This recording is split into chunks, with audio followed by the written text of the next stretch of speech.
Hey everyone, we're going to talk about child development. Child development is the pattern of change that begins at conception and continues through the human lifespan. It's rooted in developmentalist perspective.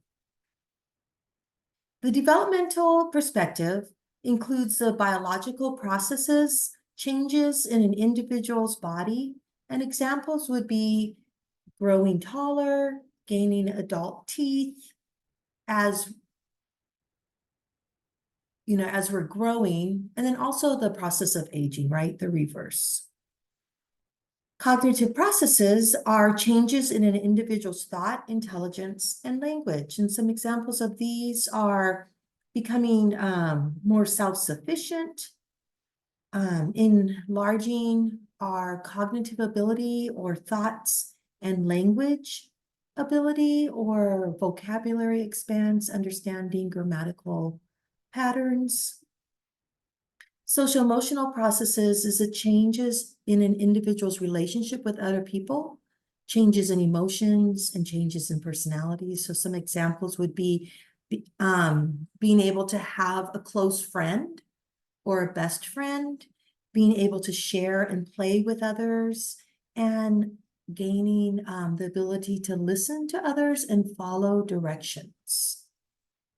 So child development, there are 4 different domains, and these are the physical domain, the intellectual or cognitive domain, the emotional domain, or the social domain. And sometimes in our department at Pierce, we can call this the pies. So if you see something saying include pies, the pies in your lesson plan, that's where we're asking that you identify possibly the physical domain and these other 3. So the developmental perspective also accepts the fact that an environment impacts a person's biological processes, a person's social emotional processes, and a person's cognitive processes. That's why Head Start was created, because they understood that the environment that a home environment that a child might live in could affect a child's cognitive process. Say if, there's not a lot of resources in the home, not a lot of books, not a lot of reading happening, by coming to Head Start, that availability of being around books, of being around an environment that's going to support that cognitive learning is super valuable, right? Depending on your environment, you might not have the same resources available to you. Environment does also impact your biological processes, right? Think again about maybe a lack of resources. If you're not getting the nutrition you need, perhaps you're not growing or developing the way a typical child might. And then environment also impacts your social emotional processes and development in such a way that if you aren't engaged in a healthy relationship or safe relationships with those around you, you may not develop those close bonds and understand that that can happen. And feeling safe and having those relationships with your caregivers is a basic need that needs to be provided before a child actually begins to be able to learn. So the developmental perspective defines periods of development. You can see that there's the prenatal period, infancy, early childhood, middle and late childhood, and adolescence. So our biological development begins with the inherited characteristics, the physical and psychological traits that we inherit through our genetic makeup. It includes our temperament, a stable way of reacting and adapting to the world that is present early in our life. So different temperaments might be an easy temperament, a difficult temperament, a slow to warm up, right? Kind of a temperament that kind of assesses the situation before they're going to really feel like they can engage. Smiling and laughter, regularity in eating and sleeping habits, approach or withdrawal. That idea, does the individual come in and is curious right away and feel, we might say that they're taking the risk, that they're brave, or are they curious, but then because of situation dynamics, maybe they withdraw, right?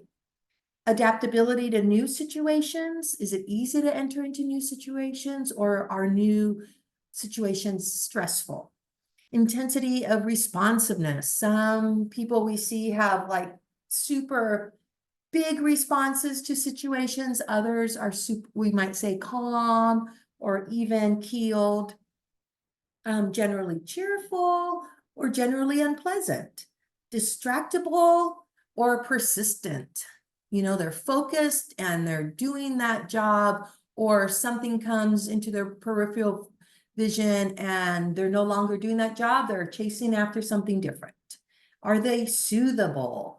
Like, are they able to receive comfort from someone else and soothe their emotions, or do they just have to work through it? And so it takes a while for them to actually calm down.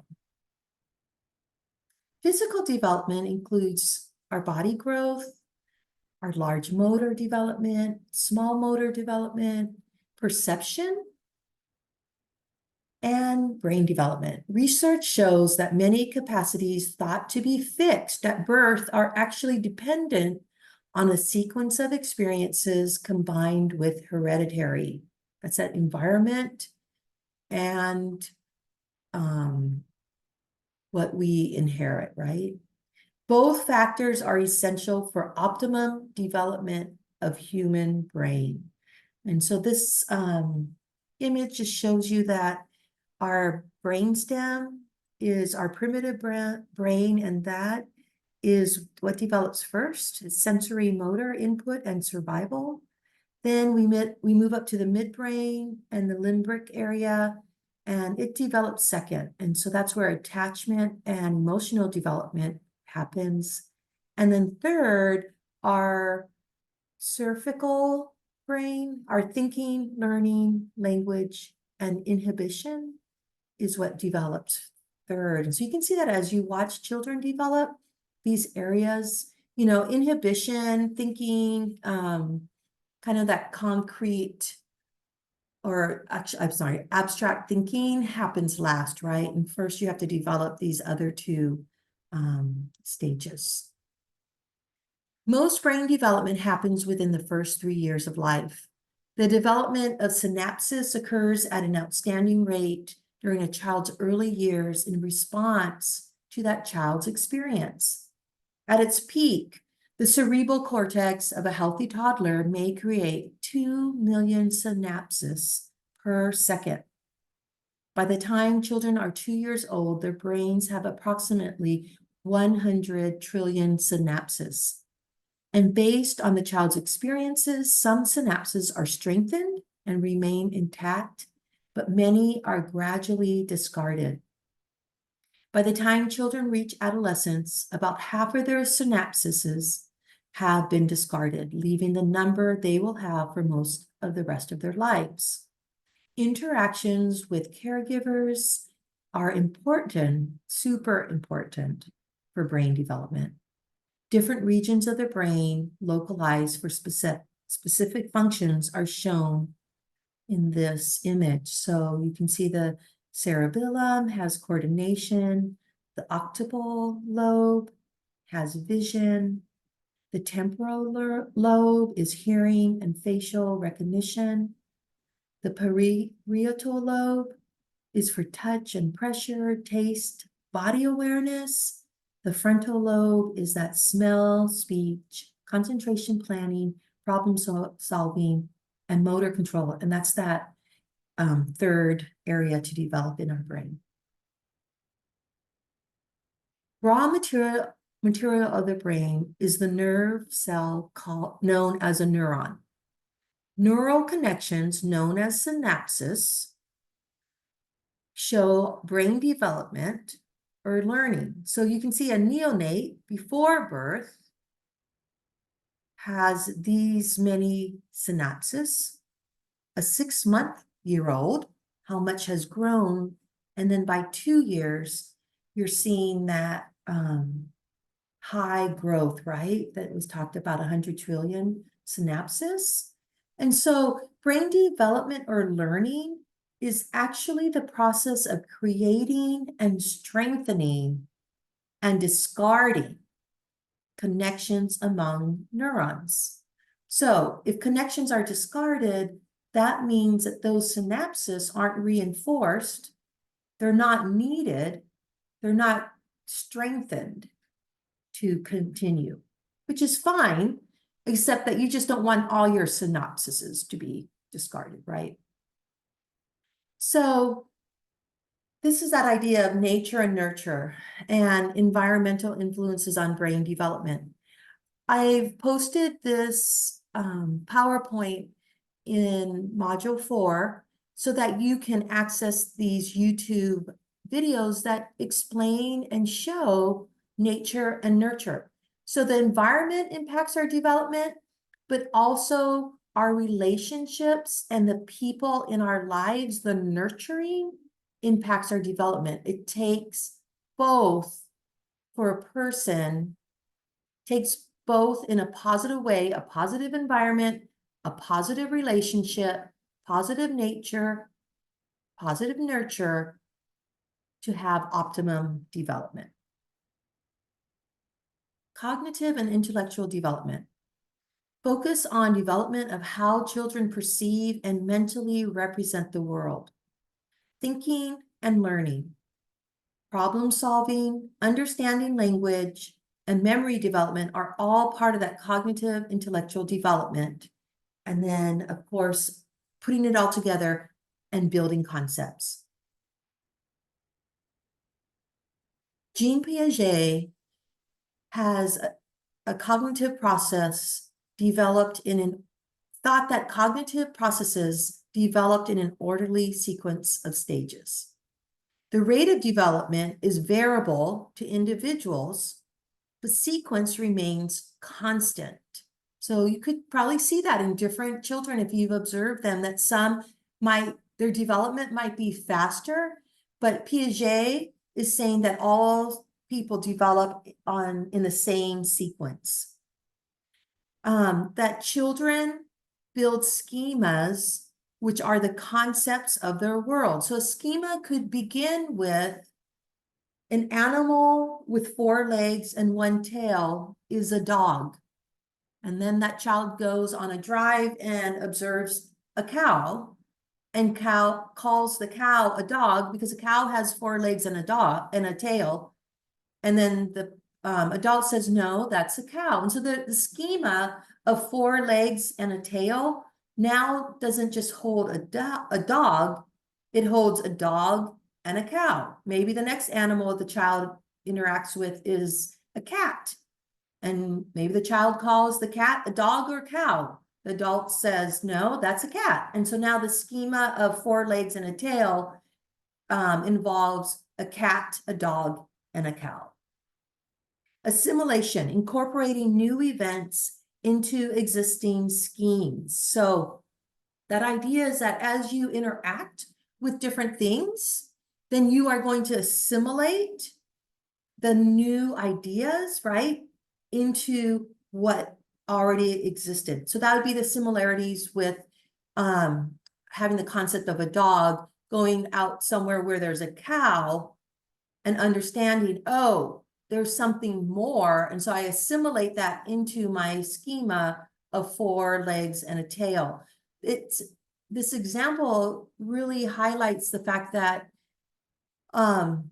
children need to have interactions with different situations to build that background knowledge, to build schemas. And so the difference, it isn't that you have to be super active and going somewhere every day, but it is that idea that you introduce children to new ideas. And it could be through a book. I mean, having the actual object will really be a concrete formation of what that idea is. But that's what this idea of childhood and cognitive development is, introducing children to new things, new concepts, and then they are assimilating this information into what they already know.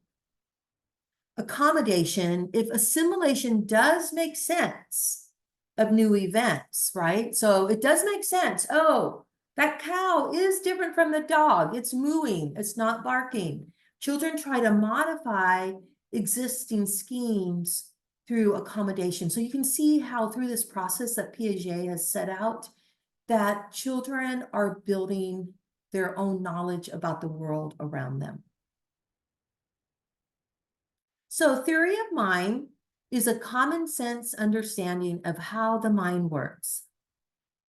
Another explanation of cognitive development is that knowing the difference between real and mental events, right? So you can, I don't know if you've ever been around a child who believes, right, that Superman is real, or Spider-Man. I want to be able to crawl up the wall like Spider-Man. And at some point, children begin to understand, oh, no, that's make-believe, right? Unless you have a special suit or something. Knowing the difference between how things appear and how they really are. So when you put your thumb up to the moon at night and your thumb is bigger than the moon, does that mean the moon is smaller than your thumb? Or does that mean that there's so much distance between your thumb and the moon that there's a perspective and understanding that the moon is really bigger than my thumb, but there's so much distance between me and the moon? Being able to infer perceptions, thoughts, and feelings of others. So understanding that other people may experience the same situation differently and have different thoughts or feelings about the same situation that we both experienced. Understanding that mental states affect behavior. So that idea for children to understand that, if someone is sad, then the behavior of the person may show that they don't want to play at recess, or, they're just sitting quietly, or they're crying. That behavior is affected by a person's mental state. And it fully develops around 4 years of age. And you can see that 4-year-old, and that's where preschool starts to happen, right? Because they are cognitively higher in development than even that 3-year-old. But 3-year-old is learning so much, but then by 4 years old, things are starting to be cemented in a person's mind about real and mental events, how things appear and how they really are, being able to infer thoughts and feelings of other people, understanding that mental states affect behavior. So emotional development understands that various emotions emerge in the following order. At birth, infants experience only simple emotional states, such as distress, contentment, and interest, all around their basic needs. A 2 to 4-month-old, evidence of happiness appears as seen in a baby's social smile. They begin to actually react to other people with a smile. 4 to 6 months old, basic emotions emerge, including fear, excitement, anger, disgust, surprise, joy, and sadness. And a 6 to 18-month-old, basic emotions continue to develop and are expressed in broader ways by the child. And an 18 to 24-month-old or a 2-year-old, they have some self-conscious emotions that are developing, such as guilt, embarrassment, and pride. And so this is just a kind of the typical development, right? And it can be before or after these stages. Emotion regulation. Caregivers help infants learn self-regulation by engaging in a two-way communication system. So it's the ability to understand and manage your behavior and your reactions to feelings and things happening around you. Children of sensitive, responsive mothers are more likely to self-regulate in a positive manner. So what is this saying? That if you have a mother that responds to a child's cry of distress and is able to soothe that child understands that they can get the soothing from another person, right? That they go into that soothing mechanism. Children whose needs are not responded to never get that feeling of what that self-soothing or the soothing process feels like to be able to implement that self-soothing. So it's just a matter of the nurturing that we're talking about, depending on the type of parent you have, right? So this is, should say, responsive parent, because it could be a father. Depending on the type of father or a parent you have and the nurturing that you experience may depend on whether you're able to learn that self-regulation, that self-soothing quicker. Excuse me. So when we're talking about social development, we're talking about attachment, an enduring emotional bond between one animal or person and another. Attachment is essential for survival of the infant. And this was seen back in the 1980s in Romanian nurseries where they housed a lot of orphaned infants, and there were a lot of them, and the infants weren't held. They were pretty much just kept in a crib, and so that bond between the infant and their caregiver was never created, and it was super detrimental to the infant development. It really stunted their development and growth. Social development is talking about the personality of a person, the good fit of a parent personality and a child temperament is an initial predisposition to a certain temperament can be strengthened or weakened by a parent's reaction to a child. So it's that whole nurture effect on development again, right? It's that way that a parent reacts. Do they react quickly and come in comfort quickly? Do they ignore? Do they,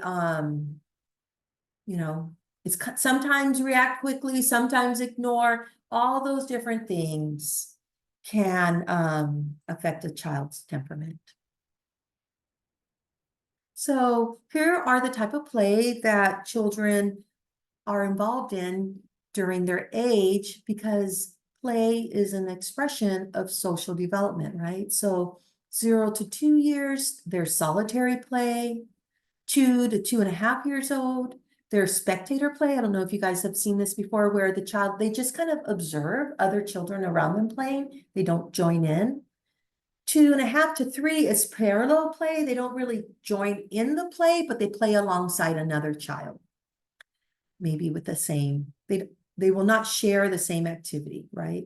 And then 3 to 4 years old, they're associate play. During associate play, children will be playing the same game or activity, but will not be working together or making connections. And then that cooperative play happens between 4 to 6 years.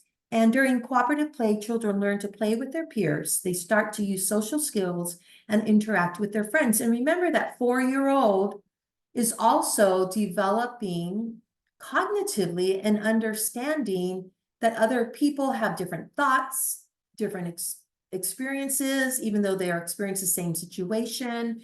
That body behavior might exhibit the way someone is feeling mentally. And so you can see why that cooperative play would begin during the 4-year-old years also. And again, you can see it's a range, and children, there's typical development, but then children develop fast or slow amongst all these different areas. So here is a YouTube link where you can watch social emotional development. And I just want to highlight our Washington State Early Learning Guidelines. It was revised in 2012. This link will take you to it. And this is a YouTube video just about Washington's expectations of caregivers and guidelines that Washington State has for caregivers. So the Washington State Early Learning Guideline was developed for parents and teachers, caregivers, anyone who is working with children, birth through third grade, right? That early childhood age group. And it provides all different scenarios within child development. What you might expect at the 18-month-old age, what activities you can look for or you can plan to do.